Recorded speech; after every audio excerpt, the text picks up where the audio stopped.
One could argue if LeBron were to make that decision, life would actually get easier for him. Now, I'm not one of those who subscribes to that theory because as far as I'm concerned, you should be playing to win at all times. That should be the bottom line.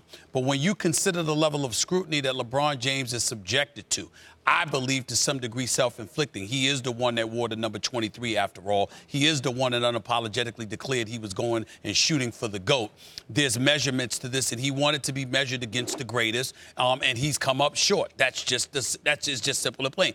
Doesn't mean he's a loser. He's a three-time champion. One of the greatest players that we've ever seen. Will be on the Mount Rushmore in basketball annals. We get all of that. But the flip side to it is that he is now in a situation where it is a no-win proposition. And so for me, if LeBron goes about the business, because knowing Shaq the way that I do, Shaq is really highlighting and zeroing in on this summer guys. That's what he's talking about. And he's saying, this is what he's saying. If you decide to be a mercenary and it's about championships and you're trying to best position yourself in the best possible locale for you to knock off the Golden State Warriors, then you're probably doomed to fail because the likelihood is that you're going to end up coming up short. The likelihood, not impossible, but the likelihood. But let's say, for example, you decide that, look, my family is happy in L.A.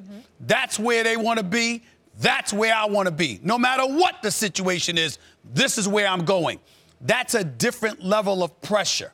And because it's devoid of the constant pressure that he has been under since he was clearly in pursuit of championships, then that might give him somewhat of a reprieve.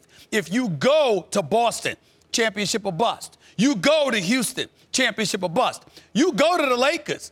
They still got to get other pieces, and even then, you ain't going to be favored over the Golden State Warriors in all likelihood, and possibly not even favored over the Houston Rockets. So because that's your reality, now it takes some of the load off of you. And I think that's what Shaq was alluding to. I don't necessarily agree. I think if you're playing, you should be playing to win championships at all times.